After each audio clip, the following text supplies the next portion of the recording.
बारिश आ ही गई है और लंच अब नहीं बन पाएगा यहाँ पे, हमें यहाँ से जाना पड़ेगा।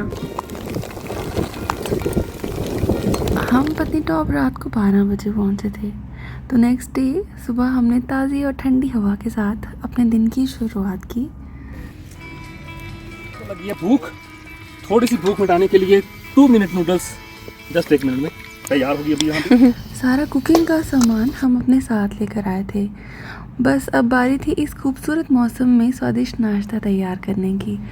चारों तरफ हरियाली, ठंडी ठंडी हवा और नेचर का खूबसूरत नज़ारा। ऐसे माहौल में खाना बनाने का मज़ा ही कुछ अलग है। सफ़र की थकान भी बस जैसे पल भर में गायब हो गई। पास ही एक पाइप से पानी मिल गया तो हमने अपने गैलन में पानी भर लिया। लेकिन मैगी बनाते टाइम ना मुझसे एक छोटी सी मज़ेदार मिस्टेक हो गई। गैलन वाला पानी इस्तेमाल करने की जगह मैंने पीने के लिए रखा हुआ मिनरल वाटर ही मैगी में डाल दिया।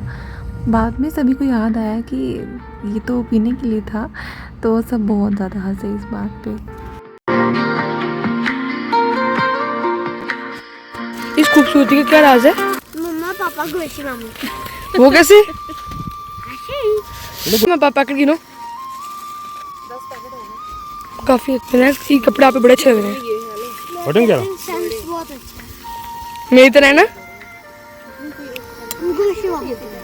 देखो भाई, हम जहाँ जाते हैं तो कोई ये कह सकता है हम मैगी खाते हैं, वेजिटेरियन लोग क्या ही खाएंगे? अब वेजिटेरियन लोग क्या ही खाएंगे। नाश्ते में हमारा डिसाइडेड था कि बच्चों के लिए हम उनकी फेवरेट मैगी बनाएंगे।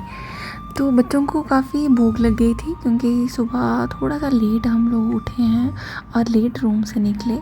लेकिन बच्चों से हमने पूछा कि अगर उनको ज़्यादा भूख लगी है तो किसी होटल या ढाबे में चल कर खाते हैं।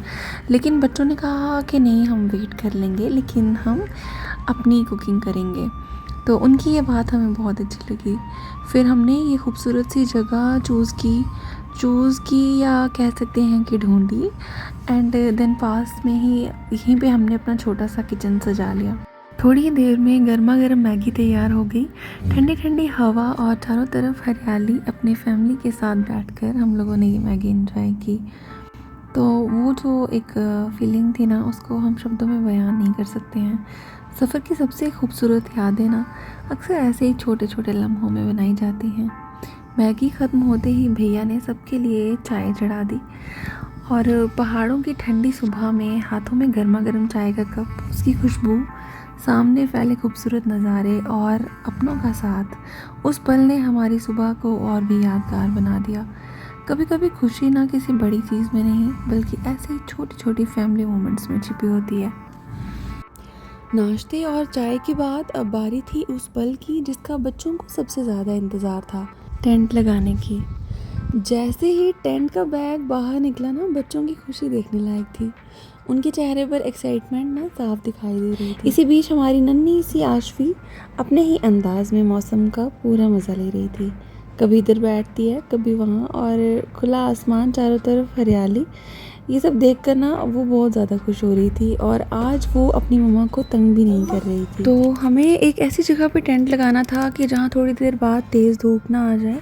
तो फाइनली जगह सेलेक्ट होने के बाद हमने टेंट लगाना स्टार्ट कर दिया। तो भैया, सर, बच्चे वगैरह सब बहुत एक्साइटेड होकर टेंट लगाने में जुट गए।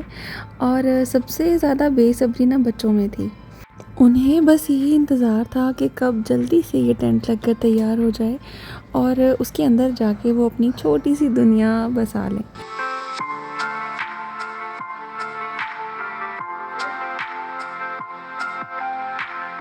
वैसे एक बात कहना चाहूँगी कि ये टेंट लगाना हमारी सोच से कहीं ज़्यादा आसान निकला। कुछ ही मिनटों में ये पूरी तरह से तैयार हो गया और इसकी क्वालिटी भी हमें काफ़ी अच्छी लगी। हमारे हिसाब से ये अपने प्राइस के अकॉर्डिंग पूरी वैल्यू फॉर मनी है। अगर आपको भी ये टेंट अच्छा लगा हो तो आप इसका लिंक या पूरी डिटेल जानना चाहते हो तो नीचे कमेंट करके ज़रूर बताइए, मैं आपके लिए इसका लिंक शेयर कर दूँगी। अगर आप भी अपनी फैमिली के साथ घूमने या कैंपिंग पर जाते हैं तो ऐसा टेंट आपके सफ़र को और भी आरामदायक बना सकता है। खुले माहौल में भी आपको अपना एक छोटा सा प्राइवेट स्पेस मिल जाता है जहाँ आप आराम कर सकते हैं, बच्चों को बिठा सकते हैं या थोड़ी देर सुकून से समय बिता सकते हैं। सच कहूँ ना तो बाहर घूमते हुए ये टेंट एक छोटे से पर्सनल रूम जैसा एहसास देता है, इसलिए हमें ये बहुत यूज़फुल और पूरी तरह वैल्यू फॉर मनी लगा। टेंट रेडी होने के बाद तो बच्चों की खुशी का कोई ठिकाना ही नहीं था। हम सब टेंट के अंदर बैठ गए और सच कहूँ तो ऐसा लग रहा था जैसे खुले पहाड़ों के बीच अपना एक छोटा सा घर बना लिया हो। बच्चों की हंसी मस्ती और उनके प्यारे प्यारे इन मोमेंट्स ने इस सफ़र को बहुत ख़ास बना दिया। थोड़ी देर हमने बस इस खूबसूरत मौसम को महसूस किया, एंजॉय किया। चारों तरफ हरियाली, ठंडी हवा, ऊंचे ऊंचे देवदार के पेड़ और दूर तक दिखाई देते पहाड़। ऐसे नज़ारे दिल और दिमाग दोनों को सुकून देते हैं। सब अपने अपने अंदाज में इस मोमेंट को एंजॉय कर रहे थे। कोई वॉक कर रहा था, कोई इन खूबसूरत नज़ारों को कैमरे में कैद कर रहा था, तो कोई बस शांति से बैठकर इस सुकून भरे माहौल को महसूस कर रहा था। अब बारी थी पत्नीटॉप के बाकी खूबसूरत हिस्सों को एक्सप्लोर करने की, तो हम ले गए बच्चों को पत्नीटॉप पार्क में। वहाँ पहुँचते ही विनायक को मिल गया वाटर पार्क और उसने ज़िद लगा दी कि उसको राइड लेनी है, तो बस फिर उसको हमने बिठाया इस छोटी सी, ये पैडल बोट टाइप कुछ है, तो इसमें बिठाया एंड उसने बहुत ज़्यादा एंजॉय किया बाकी बच्चों के साथ। तो विनायक पैडल बोट में बैठकर बहुत ज़्यादा एक्साइटेड था और बहुत ज़्यादा एंजॉय कर रहा था। उसे इतना खुश देख कर ना हमें भी बहुत अच्छा लग रहा था।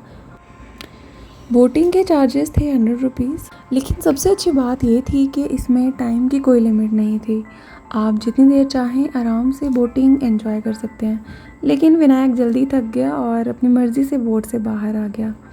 उसके बाद मेरी नज़र एक मेहंदी वाले भैया पर पड़ी और उनको मेहंदी लगाते देखा तो मेरा भी मन कर गया। ये इंस्टेंट स्टाइल मेहंदी थी जिसमें एक सुंदर डिज़ाइन वाले फ्रेम की मदद से कुछ ही मिनटों में या सेकंड्स में मेहंदी लग जाती है और सबसे अच्छी बात यह है कि इसका रंग उसी टाइम दिखने लगता है। हालांकि ये ज़्यादा दिन रहती नहीं है, लेकिन घूमने फिरने के लिए एक प्यारा सा एक्सपीरियंस ज़रूर है।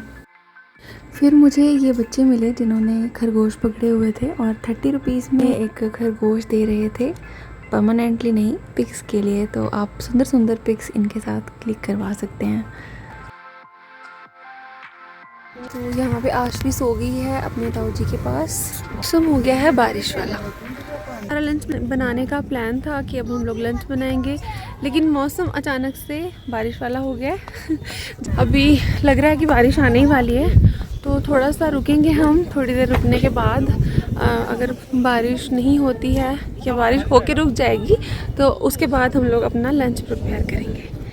तो ये बारिश आ ही गई है और लंच अब नहीं बन पाएगा यहाँ पे, हमें यहाँ से जाना पड़ेगा।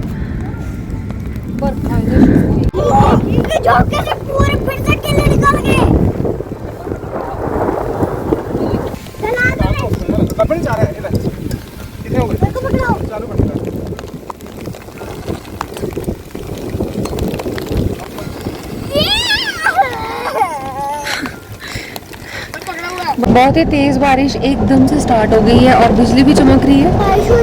मौसम ने अचानक अपना रंग बदल लिया और इतनी तेज़ बारिश शुरू हो गई तो हम वहाँ से निकल गए। फिर रास्ते में हमने एक होटल देखा और वहाँ रुके, चाय पी और लंच भी हमने वहीं पे किया और निकल गए हम अपने घर की तरफ। हम जा रहे हैं पत्नीटॉप से वापस और पत्नीटॉप से कुछ थोड़ी सी ठंड हम अपने साथ लेकर आए हैं। तो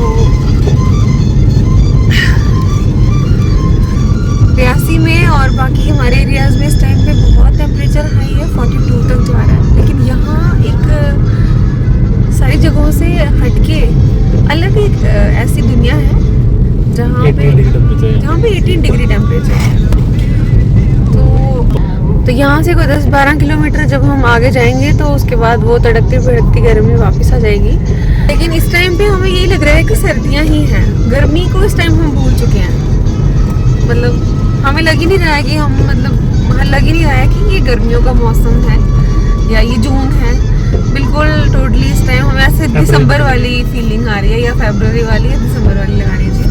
और मतलब इसका प्रूफ है कि ये ब्लैंकेट हमने निकाला और ये हमने शेयर किया हुआ है। सर को तो ठंड लगती ही नहीं है, सर को भी लग रही है।